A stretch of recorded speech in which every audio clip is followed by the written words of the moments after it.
Cerita ini berdasarkan kisah nyata. Ada seorang pria yang telah dinyatakan meninggal tiba-tiba bangun lagi saat sedang dimandikan. Dia bangkit kembali dan membuat orang-orang lari ketakutan. Pria parubaya ini biasa dipanggil Toaya. Pada berlarian, Sarah anaknya Toaya memeriksa ke belakang bersama Ida sahabatnya. Namun Sarah kaget ketika melihat ayahnya bangun kembali sampai dia tak bisa berkata-kata. Si ayah pun langsung menyuruh Sarah untuk mengambilkan pakaiannya. Setelah itu Toaya pun menjalani hidupnya seperti biasa kembali. Toaya memanggil Sarah dan memintanya untuk membuatkan minuman dari perasan jeruk limau kesukaannya. Namun faktanya selain minuman tersebut untuk diminum, setelah itu akan dipakai untuk ritual. Gak lama kemudian datanglah temannya Toaya yang bernama Tokmat. Mereka sedang membahas tentang ilmu yang dimiliki oleh Toaya. Namun Sarah pun keluar dan membawa minuman yang diminta oleh ayahnya. Seketika itu Tokmat pun langsung diam, tak berkata apa-apa lagi. Toaya pun melakukan ritual ilmu kebal. Melihat Toaya tak mau diganggu dengan ritualnya itu, Tokmat pun langsung berpamitan pada Tokmat memberikan sebuah buku kecil yang berisi bacaan surah Yasin agar selalu dibaca oleh Sarah. Dia berpesan agar Sarah rajin beribadah dan selalu meminta pertolongan pada Allah Subhanahu wa Ta'ala. Keesokan harinya saat Toaya pergi bekerja, semua orang pada melihatnya sambil membicarakan tentang bangkitnya Toaya dari kematian. Saat tahu sedang dibicarakan orang-orang, Toaya yang kesal pun langsung menghentikan motornya dan memarahi mereka semua. Tapi ada yang aneh, setelah mengalami mati suri, Toaya terlihat lebih kuat seperti memiliki tenaga super. Dia mampu mengangkat batang pohon yang sangat berat tapi hanya seorang diri.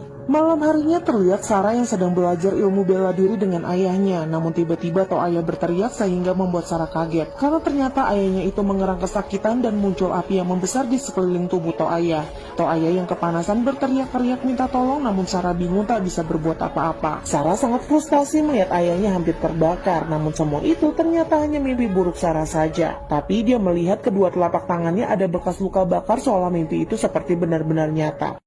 Setelah minum kopi di sebuah warung, pria parubaya ini mengalami serangan jantung dan langsung meninggal. Kejadian sebelumnya bermula saat Toaya sedang istirahat bekerja, dia ke sebuah warung untuk makan siang. Namun seperti biasa, Toaya hanya memesan segelas kopi hitam tanpa gula dan 2 butir telur bebek mentah. Kebiasaan Toaya itu membuat orang-orang di sana membicarakan keanehan itu. Anak pemilik warung membawakan pesanannya. Toaya langsung menyeruput kopi tersebut namun malah disembur. Toaya marah-marah sampai membalikkan meja di warung tersebut. Ternyata anak pemilik warung melakukan kesalahan. Dia menaruh sedikit gula di kopinya Toaya. Wanita ini pun langsung meminta maaf, tapi tiba-tiba dada Toaya terasa sakit seperti mengalami serangan jantung. Lalu dia pun kembali meninggal untuk yang kedua kalinya. Malam itu diadakan tahlilan di rumahnya Toaya. Namun Ida, sahabatnya Sarah, melihat sesuatu yang menyeramkan saat dia sedang mengaji. Ida gemetaran saat melihat pocong melompat-lompat di luar jendela. Sarah pun memanggil Ida yang terlihat ketakutan. Lalu Ida kembali fokus untuk mengaji kembali. Namun kali ini sosok pocong itu muncul tepat di hadapan Ida sehingga Ida berteriak ketakutan. Para tetangga pun heran melihat Ida yang berteriak. Tak lama jenazah Toaya pun bangun kembali membuat semua orang lari kocar-kacir. Toaya kembali hidup lagi setelah mengalami 2 kali meninggal dunia. Ida pun sempat pingsan atas peristiwa itu. Setelah beberapa menit berlalu, Toaya kembali segar lagi dan duduk di kursinya. Melihat Toaya yang sudah hidup kembali, Ida berpamitan pada Sarah untuk segera pulang. Melihat ayahnya yang sudah 2 kali mati suri, Sarah pun teringat pada suatu hari dirinya dibegal. Sarah melawan pria itu, lalu sang ayah membantu Sarah, namun Toaya terkena tusukan golok. Namun anehnya tak ada luka sama sekali, bahkan tak sedikit pun darah yang keluar. Mengingat peristiwa tersebut, Sarah langsung ke dapur dan mengambil sebuah keris. Keris itu pun disayatkan ke tangan sang ayah, namun tak terluka sama sekali. Sarah pun menangis karena ternyata gara-gara ilmu kebal ayahnya ini, sang ayah jadi susah meninggal. Sang ayah tak terima dan merasa anaknya menginginkan dia segera mati. Toaya pun menunjukkan di mana letak kelemahannya.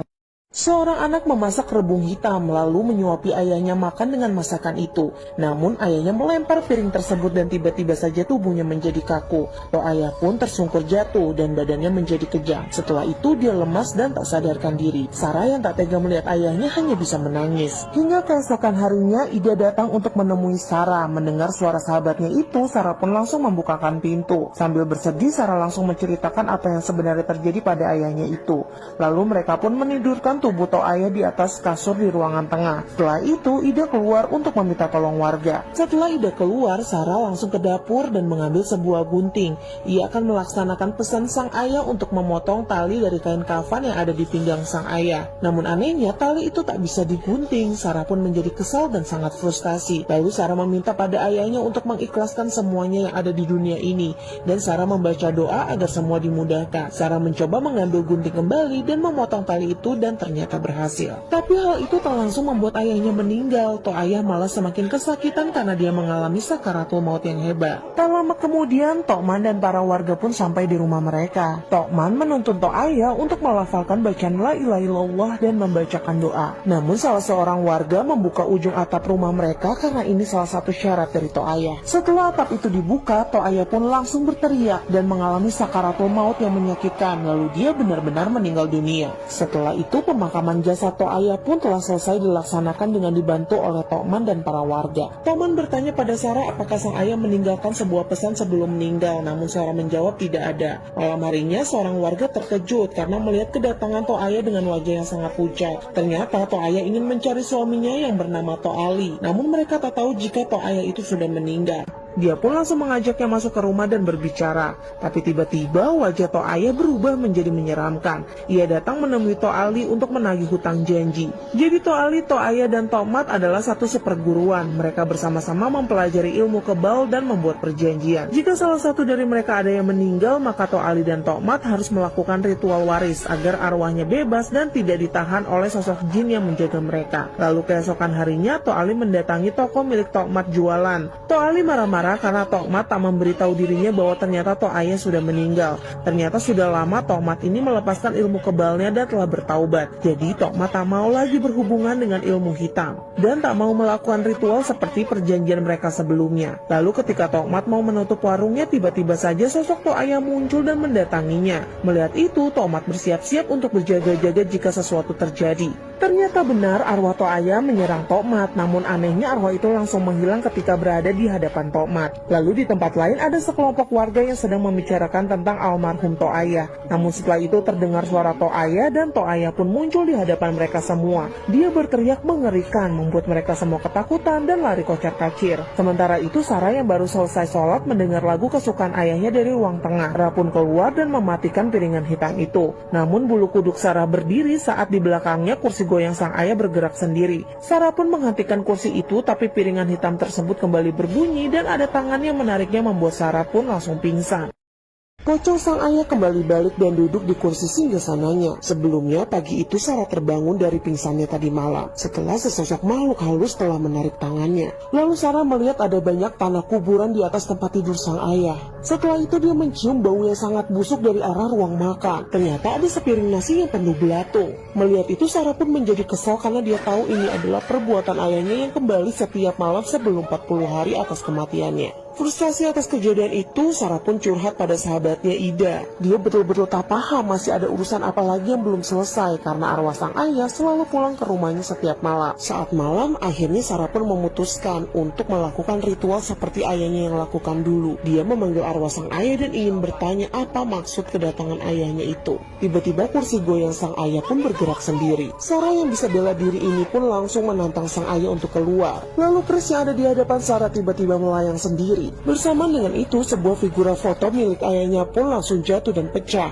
Sarah melihat foto itu dan ada 3 orang pria termasuk ayahnya waktu muda. Ternyata di dalam foto itu adalah Toaya, Toali, dan Tokmat. Sarah jadi teringat pada waktu itu Sarah mendengar percakapan Tokmat kepada ayahnya tentang ilmu hitam. Sarah yakin ini pasti ada sesuatu yang berhubungan dengan arwah sang ayah yang selalu balik ke rumahnya setiap malam. Lalu esok harinya Sarah pun mendatangi warungnya Tokmat. Sarah ingin menanyakan soal foto yang tadi malam dia lihat. Sarah yang emosi pun bertanya pada Tokmat sebenarnya apa yang terjadi dengan ayahnya itu. Akhirnya untuk meredamkan emosinya Sarah, Tokmat pun mengajaknya berbicara di luar. Sambil diberikan sebuah minuman kelapa, Sarah pun bercerita tentang apa yang dialaminya. Tomat pun berkata bahwa ayahnya melakukan perjanjian sebelum dia meninggal. Lalu saat pulang ke rumah, Sarah heran di depan rumahnya ada seorang lelaki. Saat dia menyapanya, tiba-tiba laki-laki itu menyerang Sarah. Untung saja Sarah bisa bela diri, dan ternyata laki-laki itu sama persis seperti apa yang dia lihat di foto sebelumnya. Ya, laki-laki ini adalah Tok Ali. Dia adalah teman seperguruan ayahnya dan Tomat. Tok Ali datang ke sini untuk mengajak Sarah melakukan ritual waris agar arwah sang ayah yang ditahan oleh jin penjaganya bisa dibebaskan dan tak kembali lagi datang ke rumah Sarah ataupun mengganggu siapapun. Tapi Sarah tak langsung menjawab iya, dia hanya diberikan sebuah kartu nama oleh Tok Ali.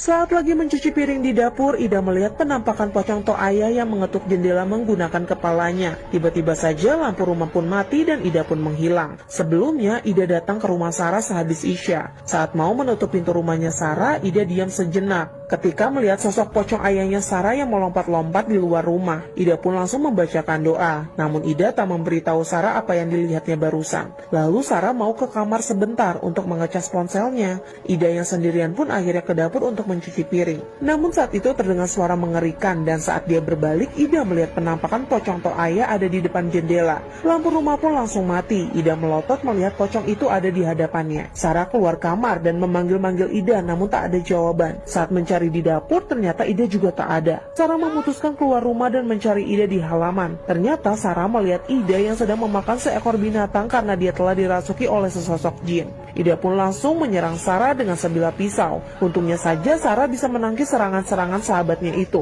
Sarah berhasil melumpuhkan Ida dan membacakan doa sampai jin yang ada di tubuh Ida pun berhasil keluar. Keesokan harinya, Tomat meminta tolong para warga untuk melakukan tahlil di rumahnya Sarah yang akan dilakukan nanti malam. Memang Tomat sudah berdiskusi dengan Sarah mengenai hal ini. Sedangkan istri Tok Ali membantu suaminya menyiapkan ritual waris yang akan dilakukannya di rumahnya. Tok Ali hanya tinggal menunggu Sarah saja datang ke tempatnya. Namun ternyata Sarah lebih memilih untuk tidak datang ke tempatnya Tok Ali. Dia bersama Ida, Tomat dan para warga melakukan tahlilan di rumah Sarah agar arwah ayahnya Sarah bisa tenang dan tak kembali lagi ke rumah itu. Karena Sarah tak datang, Tok Ali pun melakukan ritual sendirian dibantu oleh istrinya. Dia melumuri kedua tangannya dengan jeruk purut, lalu melukai tangannya menggunakan keris. Namun ternyata ritual itu tak diterima oleh jin yang menahan rohnya Tok Ayah. Jin itu semakin marah dan membuat istri Tok Ali tertimpa batang pohon besar sehingga tak selamat. Tok Ali yang mau menolong istrinya itu tiba-tiba tak bisa bergerak. Tubuhnya seperti ada yang mengendalikan, lalu dia mengambil keris dan keris itu diarahkan sendiri ke jantungnya hingga menancap tepat di dada. Tok Ali pun tak selamat dan akhirnya meninggal dunia.